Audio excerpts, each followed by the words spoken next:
Oi, bem-vindos de volta. E eu queria mostrar que eu anotei nesse caderninho da Mutus, que era um dos caderninhos que ainda não tinha decidido o que fazer. Eu resolvi usar ele para ideias de vídeos pro YouTube aqui, porque eu andei abrindo uma caixinha no Insta e as pessoas mandaram muitas ideias ou coisas que gostariam de ver por aqui, então eu vou tentar ir mostrando já alguma dessas coisas. Por exemplo, pediram pra ver tudo que é sobre faculdade. Acho que eu vou fazer um vídeo específico sobre faculdade de História e as perguntas que fizeram. Mas botaram aqui, vlogs de rotina, leituras, faculdade, organização, indicações de livros para várias temáticas, vlog do dia, itens que uso para marcar os livros, anotações sobre os livros, dia a dia de estudos, dicas, várias coisinhas assim. Então eu vou tentar começar já mostrando um pouco de como eu faço essas organizações, né, para os estudos.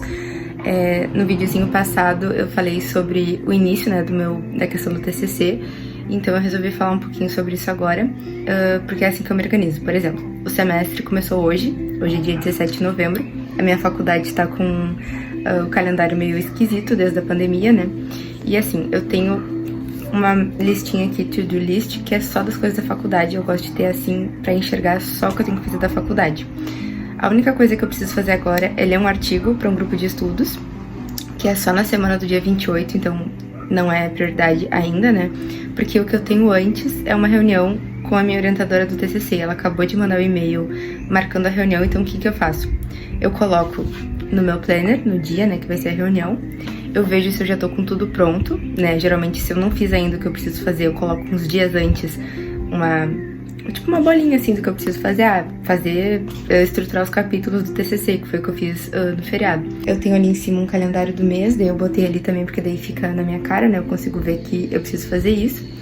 E nessa aqui que é a do dia, que é a minha agendinha, que às vezes eu uso quando eu tô com muita coisa, eu já vou separando o que é mais urgente que eu preciso fazer hoje, né? Então, eu tô tentando mostrar mais ou menos o que eu faço, mas é um processo muito rápido, assim, eu recebo um e-mail marcando uma reunião, boto no meu planner, boto no meu calendário, e, claro, eu também uso o semanal, que é tipo esse aqui, também uso um outro da Design de Lua, mas isso eu só ponho na semana em si, então como eu não tenho nada pra essa semana agora, que hoje é quinta-feira, né, não tenho nada marcado de coisa da faculdade pra amanhã, e como pediram dicas de estudo, né, de não procrastinar e tal, eu sou uma pessoa que procrastina bastante. Eu costumo deixar, principalmente coisas que me deixam muito sobrecarregada, assim, na faculdade, que eu fico muito nervosa, eu deixo pra quando a pressão tá batendo, assim, então isso não é necessariamente bom, até porque eu sofro nesse processo, fico nervosa, e daí eu não quero lidar com isso agora. E eu tô já passando um pouco por isso no TCC, porque assim, eu não falei isso ainda, mas eu já fiz uma cadeira no semestre passado, que se chama Metodologias da Pesquisa Histórica, ou em História, agora não me lembro bem o nome. E nessa cadeira a gente faz o projeto do TCC, então tu escreve basicamente o que tu pretende pesquisar no TCC. Tu já começa com revisão bibliográfica, tu já começa a pensar o que tu vai desenvolver na tua pesquisa, tu já explica quais são as tuas fontes, mas tu ainda não analisa elas. Então assim, o meu projeto ele tá ali, tá pronto, e teoricamente eu só tenho que seguir o projeto. Só que assim, como eu tenho que olhar essas entrevistas, eu obviamente tô procrastinando essa questão, e eu acho que depois que eu falar com a minha professora, eu acho que eu vou ficar mais vou estar mais direcionada, sabe? Então eu tô meio que esperando essa reunião pra falar com ela sobre isso e pra perguntar o que ela acha que eu faço primeiro. O que eu pensei? Eu resolvi começar já, se eu conseguir ler antes da reunião um pouquinho desses livros aqui, que eu separei naquele outro vídeo que eu postei, os capítulos que me interessam pro meu TCC, e ler artigos, ler questões acadêmicas geralmente é muito mais demandante pra mim, né? Eu demoro muito mais pra ler, porque eu anoto.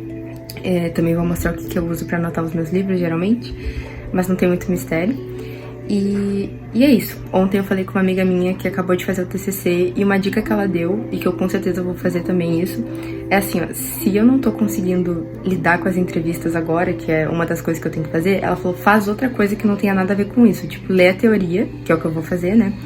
E quando tu não aguentar mais ler teoria, tu vai estar louca pra ver as entrevistas, porque daí tu já vai ter enchido o saco de fazer essa primeira coisa, né? Então, eu vou tentar fazer isso, pra pelo menos começar.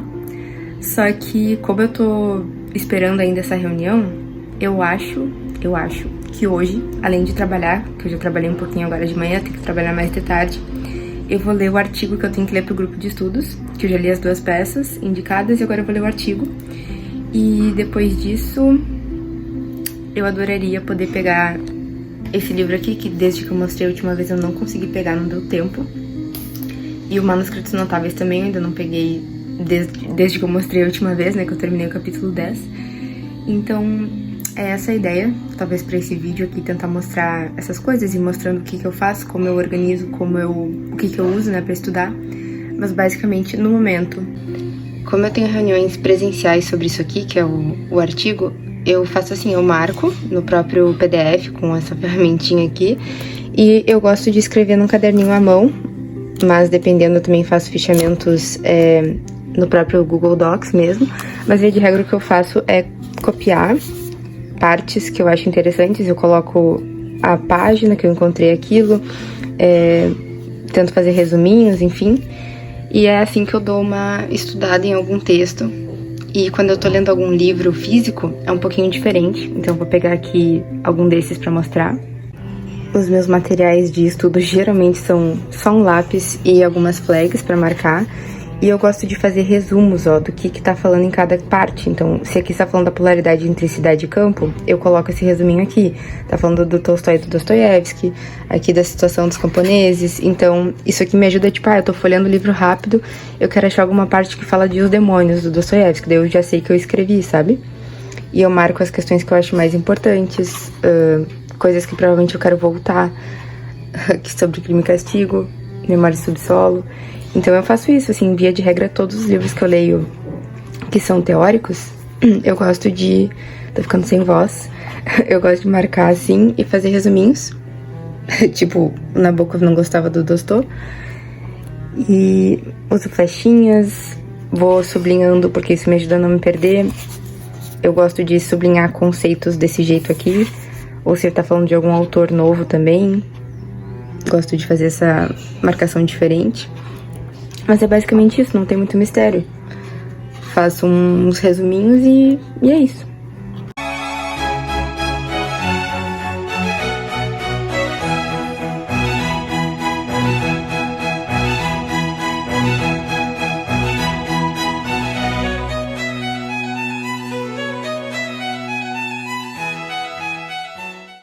Então eu tô lendo e anotando aqui sobre esse artigo, né? Eu só li 5 páginas, mas o que eu já posso falar é que no outro vídeo eu tinha comentado que eu li As Traquínias e Héracles, né? As Traquínias é do Sófocles e Héracles do Eurípides. E eu só ia contar um pouquinho sobre essas histórias e coisas que eu li agora nesse artigo, bem rapidinho, porque também ainda tem mais 15 páginas pra ler aqui. Mas, assim, as duas peças falam da figura do Héracles, que é o Hércules, né? Eu não sei se eu falei isso nesse vídeo ou no vídeo passado, eu acho que eu falei isso no vídeo passado. E, basicamente, o Hércules, ou Héracles, ele nasceu filho de Zeus com uma mortal, que é a Alquimena, e ele tem um segundo pai, né, mortal, que é o Anfitrião. E a figura do Héracles é famosa, né, por ser esse herói, que é meio mortal, meio divino, né? E também tem a questão dos 12 trabalhos de Héracles, que ele derrotou vários monstros, fez várias coisas, vários feitos heróicos. E a gente tem 2 tragédias, que são dos clássicos, né, do Sófocles e do Eurípides, que tratam de umas histórias do Héracles que são do Héracles que sofre, né, tipo a questão trágica mesmo. E as 2 peças especificamente tratam do Héracles voltando. Primeiro a gente tem no Eurípides, que é a peça Héracles, ele tá voltando pra sua esposa e pros seus filhos. Só que aí, quando ele consegue salvar o pessoal porque tinham sido reféns, enfim, eles iam ser mortos, a mulher e os filhos, ele vai lá, mata o inimigo, né?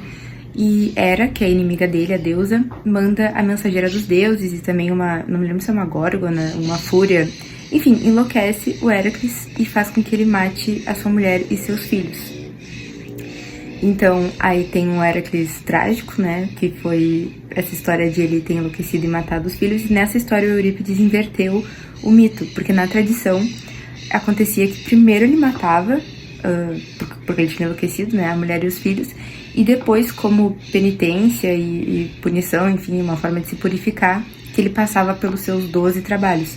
Só que na peça do Eurípides é o oposto. Ele termina os trabalhos e aí quando ele volta pra casa é que acontece isso aí, né? Essa situação. E aí no final ele fica tipo, qual é o ponto de viver se eu acabei de fazer essa merda?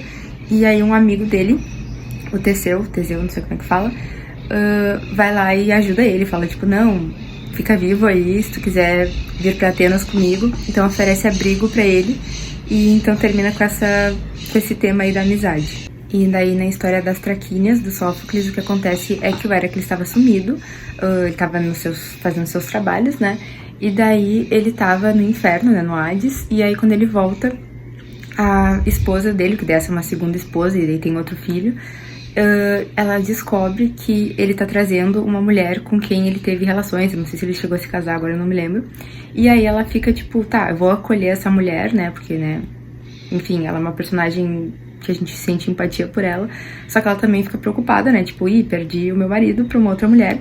Então ela resolve usar um artifício, eu não me lembro se é uma poção, que é, que tem veneno, só que ela não sabe, ela acha que é um encanto que vai fazer o Heracles se apaixonar mais ainda por ela e voltar pra ela, amando ela muito, porque ela gosta muito dele, né, só que sem querer ela faz isso com uma coisa que tem veneno, e ela acaba enviando pra ele a causa da morte dele. E daí o filho dele tinha ido, tava com ele, né, quando isso aconteceu, então o filho fica puto, volta e fala pra mãe, tu matou meu pai, não sei o quê. E daí, depois disso, ela se mata, porque ela causou a morte, né, do Heracles, ele tava lá agonizando, sofrendo, e ele faz com que o filho dele prometa que vai casar com essa mulher que ele trouxe como amante, assim, e que vai queimar ele vivo, enfim. Só que o Sófocles não termina com a tradição clássica que seria a elevação de Heracles a uma divindade, né, que diz a tradição que daí, quando ele morre, ele vai viver no Olimpo com os outros deuses, né, ele se torna também um dos deuses. E basicamente é isso, assim, o resumo dessas peças, e é muito legal, eu adoro estudar essas coisas, eu acho muito divertido. E eu acabei de criar um Apoia-se, vamos ver se funciona ou não. Foi a minha ideia para tentar monetizar um pouquinho isso daqui, porque a minha ideia é poder me dedicar cada vez mais, né, pros vídeos, pros posts no Instagram. Então, se vocês quiserem conhecer, puderem ajudar, o link tá aqui na descrição. Tô toda brilhosa de protetor solar porque eu tava na farmácia, né, eu fui fazer teste de Covid, porque um amigo meu positivou e eu tinha visto ele essa semana. Então, tô com Covid, mas eu tô bem. Não tô com nada além de garganta um pouquinho dolorida e tosse, bem de leve. Então, eu tô me sentindo bem, eu não tive febre nem dor.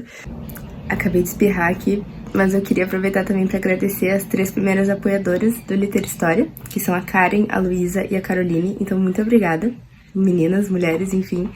Eu tô muito feliz. E agora essa semana eu já tinha combinado, já tinha deixado avisado que eu vou lançar o primeiro vídeo exclusivo, né? A princípio vai ser um por semana, começando pelo tour detalhadíssimo pelas estantes, né, puxando os livros, mostrando a capa, comentando bonitinho cada um. Essa é a recompensa para quem conseguir apoiar com R$20 por mês, né? Mas se tu só quer e puder, enfim, apoiar, ajudar, tem a recompensa de R$5 também. E aí os nomes de vocês aparecem no final dos meus vídeos, a partir desse vídeo aqui, né, que foi o momento que eu criei o Apoia-se.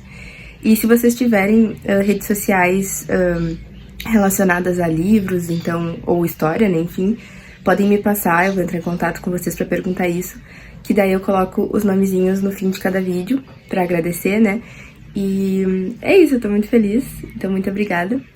Já vou filmar em seguida, talvez aproveitar o final de semana agora, se eu tiver com voz, porque a minha voz tava falhando também. E agora são 10h20, e às 10h30 eu tenho um curso que é de História da Arte, que eu tô assistindo online, então eu não ia poder ver porque eu ia sair, mas agora eu vou ver porque eu tô em casa, né? E também eu quero aproveitar pra terminar esse livro aqui. Eu li um pouco dele ontem de noite. Faltam umas 20 ou 40 páginas, agora não me lembro. E como eu falei antes, não sei se foi nesse vlog ou se foi em outro vlog, eu tô gostando muito. A questão da identidade, a questão do colorismo. É muito interessante ver essa outra perspectiva que eu ainda não conhecia dos anos 20 ali eu acho que se passa principalmente em Nova York, Chicago aqui. Então é muito legal, eu tô doida pra terminar esse livro, daí eu venho comentar sobre ele aqui.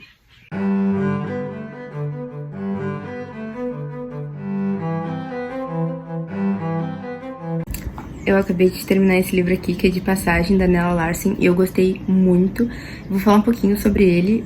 Primeiro que eu já falei, né, no vídeo passado, mas caso vocês não tenham visto, vou repetir a primeira parte, que é a questão de que esse livro aqui é um clássico do movimento conhecido como Renascença do Harlem, e outro autor famoso desse período, enfim, é o James Baldwin. Eu ainda não li nada dele, mas eu conhecia. Também eu sei que não é só literatura, então também envolve questões de intelectuais, dançarinos, enfim, outros artistas. que produziram arte que tem alguns temas em comum, tipo a questão do orgulho, a questão de identidade racial, da criatividade mesmo, então envolve também música e outras artes. E a gente segue aqui duas mulheres, uma delas é a nossa protagonista, que é a Irene, e as duas são mulheres negras, só que elas têm pele clara, então elas conseguem se passar por brancas. Então, primeiro, o título desse livro, que é De Passagem, pode ser uma metáfora para várias coisas. A primeira, se passar por branca, porque daí elas conseguem... é uma estratégia, né, de sobrevivência, a questão de tu conseguir entrar nos lugares, porque nessa época aqui, 1920, essa década nos Estados Unidos, em alguns locais, eu não sei se todos, tinham aquelas leis de segregação racial. Então, por exemplo, tanto a protagonista quanto essa outra mulher conseguem entrar em um hotel que teoricamente elas não poderiam entrar porque pessoas negras não eram permitidas. E de passagem também pode significar o encontro das duas, porque meio que elas estavam afastadas, essas duas mulheres, por questões de vida, enfim. E elas se reencontram meio que do nada, então de passagem, né, assim. E meio que elas começam a fazer parte da vida uma da outra de maneiras estranhas. Também tem a questão de ter uma tensão entre elas, não bem uma rivalidade, mas tanto uma repulsa quanto um desejo. São sentimentos muito paradoxais, assim, e a gente vai acompanhando a protagonista, né, enquanto ela desenvolve esses sentimentos em relação à outra, que é a Claire, que é uma mulher que ela usa essa passabilidade branca como forma de sobrevivência e de conseguir o que ela quer. Então, a nossa protagonista, ela julga essa outra por ter abandonado a sua identidade, né, esconder totalmente quem ela é, e ela, ao mesmo tempo, ela também faz uso dessa artimanha, né, de conseguir se passar para conseguir estar em determinados espaços, enfim. Aí, outras possibilidades de interpretação do título, porque eu não vou dar spoiler da história em si, porque é muito interessante, é uma história bem rapidinha, tem introdução e pós-fácil muito bons aqui nessa edição da Companhia das Letras, que é da Penguin Companhia. A questão da relação entre as duas poder ter uma conotação de desejo, então talvez se passar por hétero, né, pode ser outro significado. E também o final do livro tem uma outra metáfora que poderia ser, mas eu não vou falar porque deu o final do livro, então, pra não ter spoiler, né. Mas eu recomendo muito, achei muito legal esse livro, ele é interessantíssimo, levanta vários debates e mostra muito quanto as pessoas são paradoxais, né, e as possibilidades de relações, enfim. Muito legal, gostei bastante.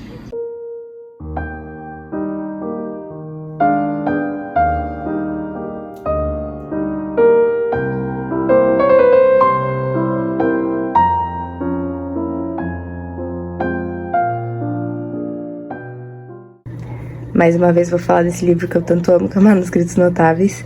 Por exemplo, aqui a gente já tá no momento, no século XV, que a gente tem o registro, pelo menos desse manuscrito aqui, de quem fez pra quem. Então, tô conhecendo aqui um duque de Milão, que também era conde de Pávia, na Itália, que era esse livro aqui, o Semideus, que tinha basicamente conselhos de guerra para príncipes. Então, fala qual é a motivação pra escrita dele, né? Então, aqui, ó, a credibilidade e sobrevivência de qualquer príncipe renascentista dependiam de suas aptidões militares. A motivação era adular o duque como o maior defensor da cristandade contra o Islã. Aí explica o contexto histórico, né? Quando o cara morreu, para quem que foi esse manuscrito. Então, aqui tem uma sucessão de eventos e pessoas, né? E daí o manuscrito foi passando de mão em mão, até que a gente chega no contexto da Revolução Francesa. Ele tem um cara, que era um russo, que é esse cara aqui. Eu adoro as imagens desse livro. Que, por questão da Revolução Francesa, acabou nas mãos dele. Então, ele levou pra Rússia. Enfim, o manuscrito era lá do século XV. Como é que foi parar na Rússia? Foi esse cara que levou, entendeu? Então, ele conta toda a história do manuscrito. Ó, onde é que tá armazenado, né? Na Biblioteca Nacional da Rússia. E aí ele conta como é que foi a visita dele pra biblioteca, né? Eu ainda não li aqui, mas todos os capítulos são assim, né? Aí ele começa a destrinchar o texto, o que tá escrito no manuscrito, e aí tem os facsímiles mostrando os detalhes. Enfim, eu amo esse livro, é maravilhoso, e cada capítulo é cheio de descobertas, assim, e a gente acaba conhecendo muito mais sobre a história, e a gente vai complementando as lacunas, sabe? É muito legal.